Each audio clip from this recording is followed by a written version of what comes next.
r/Askreddit by Reddit and chill. What was a great thing ruined by popularity? Bovies. Basically they're small cottages in remote parts of the Scottish Highlands that are left unlocked.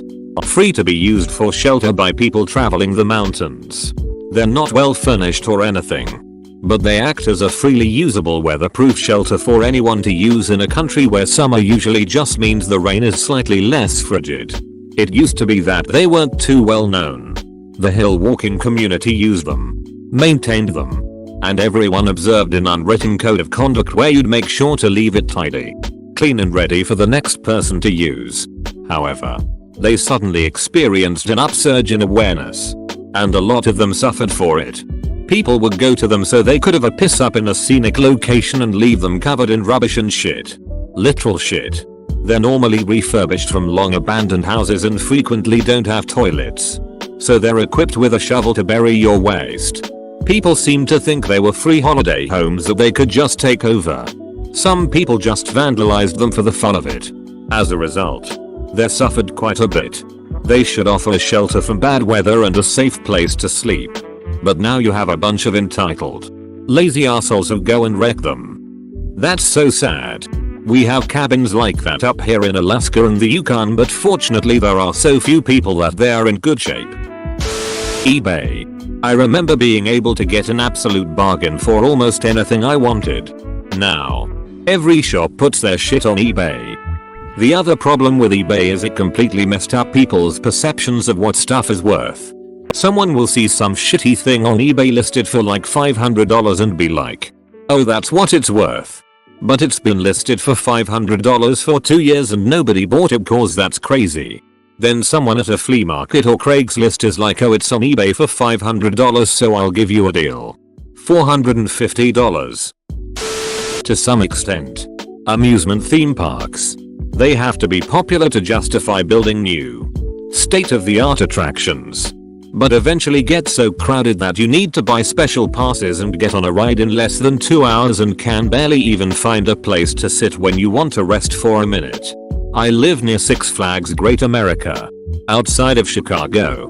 Anytime I've gone in the last 10 years it's been a ridiculous mass of humanity. More rides than ever. But every decent ride is like a 2-hour wait. As a resident of Orlando, this crowded issue is more than just in the parks. Universal has plans to make this Nintendo theme park or resort that is massive. And the neighborhood right across has justified issue with it concerning the amount of traffic that will come. This city is a tourist trap and our infrastructure is barely hanging on with the growth and visitors. I live in Egypt and many of the most popular places are ruined by all the people there all year round. Yay, having a KFC right across from the Sphinx is a total WTF. Any restaurant Anthony Bourdain featured in his shows, even he acknowledged this. These fantastic gems would subsequently be overrun with diners that they suffered from overcrowding and lower standards. He did an episode of No Reservations once in Rome and didn't show any of the restaurants from the outside. If no one knows where the restaurants are, they won't be overcrowded with tourists and become inaccessible to the locals. Really respectable of him. Last year I did the Utah National and State Parks during the early spring off season and the measures they are taking to try to accommodate the massive number of visitors during the summer is incredible. Parking, lodging, sanitation, and safety are all becoming problems. And I hope that these places don't become victims of their own popularity. Arches really seems to attract people doing stupid, dangerous shit.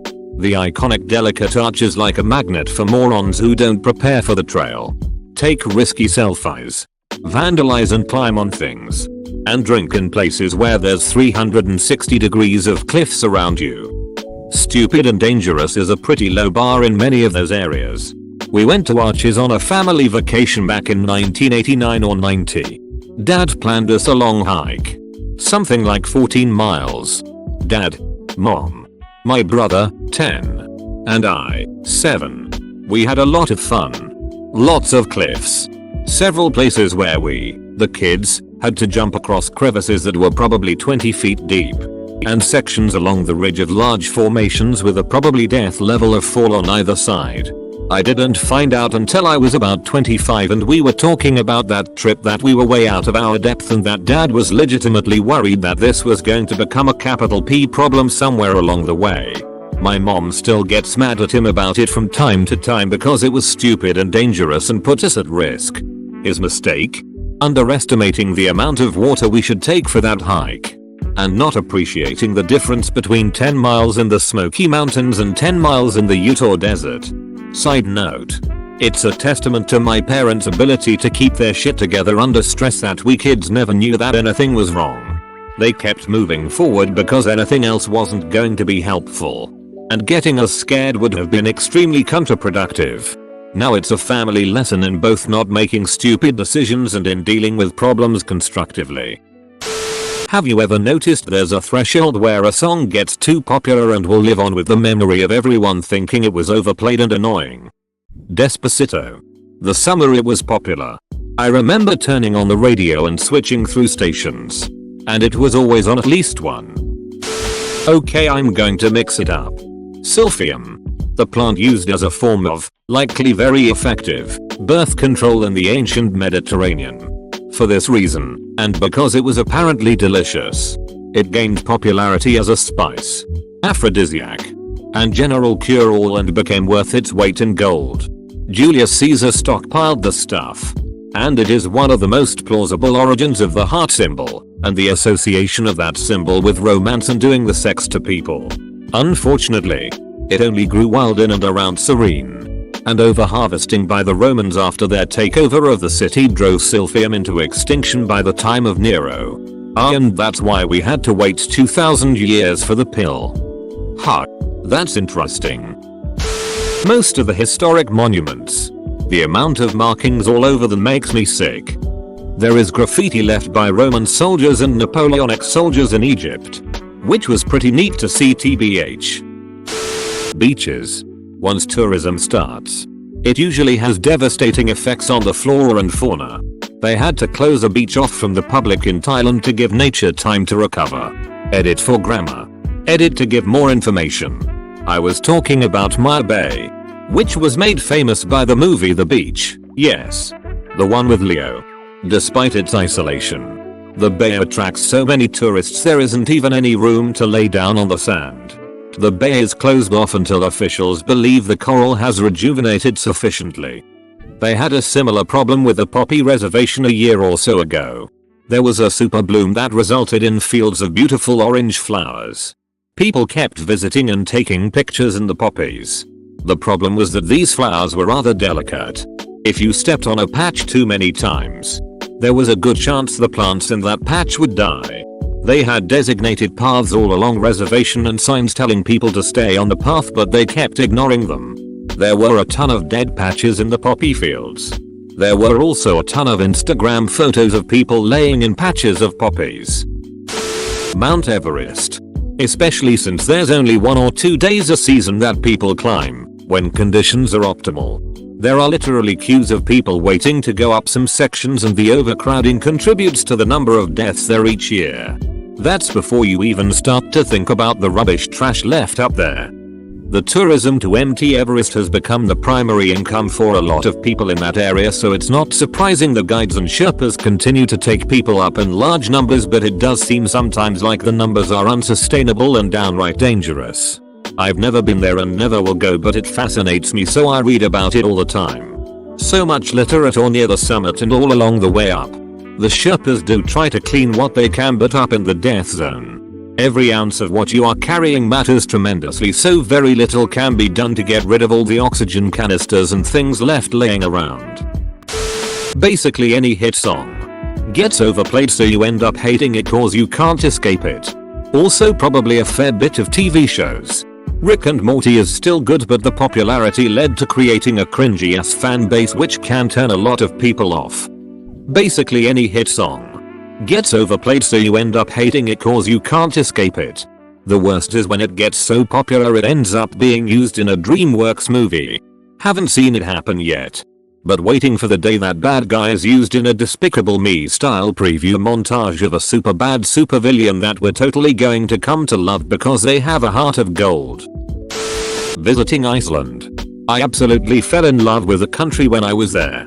But the popularity of it means, like any other trendy tourist destination, that it's now ruined by tourists being jackasses.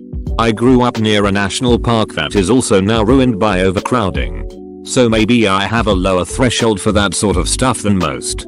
But watching idiots stomping all over fragile geothermal features 2 steps away from the no walking on this area sign just boils my blood.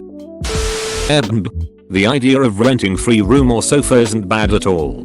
It turned into hardball scenes, when companies owning dozens of apartments rent them to tourists. Meanwhile there is an apartment price and rent crisis. I guess living here isn't going to be affordable for middle class anymore. It's difficult as an Airbnb host with a room in the house available. We get a lot of middle-aged couples turning up expecting the whole place. And also expecting the house to be something else. They just don't read the info. It's really frustrating because we're upfront about what to expect. And have a really lovely room set up. But many people's experience of Airbnb is staying in commercial flats, which is full-time maid service. So they come here expecting to get that. Despite being £30 a night : Yik Yak. I loved Yik Yak in college. It was hilarious and had juicy anonymous gossip on it, and it was a great place to just put down random thoughts. Then it started growing and people started using it for making blatantly racist comments anonymously. That led to more shit that a-holes would put on there, like putting people's full names in their stories and making bomb threats. A great example of a few people ruining it for everyone else. Duck Yik Yak was the best. No other app managed to catch on as heavily at my college either after it shut down. R.I.P. Lindsay Lohan. Seriously. Cute and talented actress received way too much popularity with no guidance. Yay. She peaked super fast and then minutes later every time you heard her name it was after something bad had happened. Drones. They're an amazing and useful tool for surveyors, photographers, inspectors, filmmakers, etc. But they're so ubiquitous. Johnny Dumbers can go buy one at Best Buy and crash it into a bald eagle nest and make the rest of us who've gone through training and FAA licensing look bad. Plastic. It is a great material, but mankind does not know how to use it properly. We have this super strong, super lightweight, corrosive resistant material that can be made into any shape at a very low cost. It lasts forever. And we use it for disposable packaging. The Joker Stairs in the Bronx was a nice little piece of architecture in a quiet area of Highbridge. Now Instagram dipshits are ruining it. There's more trash there than ever before. I feel bad for the local residents who have to put up with it. The Exorcist steps near Georgetown University in Washington, D.C. used to be the same, but it subsided eventually. You still get people taking a lot of pictures and such, especially around Halloween. But at one time it was a major tourist attraction in a town full of major tourist attractions. Remember back when your father knew of faster, alternative route around a major traffic jam that actually was faster? Since the handheld availability of real-time traffic data and route optimization by Google Maps, an equilibrium of travel time has established such that everyone knows what's the best route is, and the traffic jam actually takes as long as the alternative route. I think that the real thing that is ruined in this scenario is your commute. There are too many people on the damn roads, all going to the same general location. GPS or no GPS, at certain times of the day, week, season, it is impossible to go anywhere without sitting in traffic. Groove Shark. Effectively free Spotify Premium with every single song that you could think of on it. It was ducking awesome. I imagine its popularity drew too much attention to its multiple blatant copyright violations. It was fun while it lasted, though. For 90s kids. Same story but with Napster. YouTube. Not really by the people on it, but because of all the things around ads and such which comes with its popularity. Any and every fandom. Those T-Rex costumes. Same with the horse head. Self-checkout. They were great when everyone was too intimidated to use them. I could buy 50 items and be out of the store before the granny that was ahead of me who went to the cashier even started ringing her shit up. Now stores have forced them on people by only having one actual cashier, so everyone uses them. Even people who have no business doing so. The original Facebook required an active college email and was a cool chill place. Now it's just a breeding ground for political horseshit and Karen's anti-vax moms. I deleted mine a little over a year ago because I was fed up with the content, misinformation and drama that occurred on that site. Plus how invasive their practices are. I recently tried to make another account with the intention to keep it solely private, other than very close friends and family, with the intention to use it to only promote my music on a page. Within 10 minutes my account was suspended and subsequently disabled, as they believed I was impersonating somebody else, even though I used my real name, etc. Apparently I need to send a copy of identification for them to reactivate my account. Think I'll pass on that one. Ducking like and subscribe.